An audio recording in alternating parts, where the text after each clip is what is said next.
رسله ويريدون أن يفرقوا بين الله ورسله ويقولون نؤمن ببعض ونكفر ببعض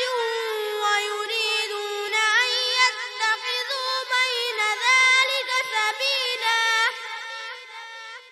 أولئك هم الكافرون حقا وأعتدنا للكافرين عذابا مهينا والذين آمنوا بالله ورسله ولم يفرقوا بين أحد منهم أولئك سوف يؤتيهم أجورهم وكان الله غفورا رحيما يسألك أهل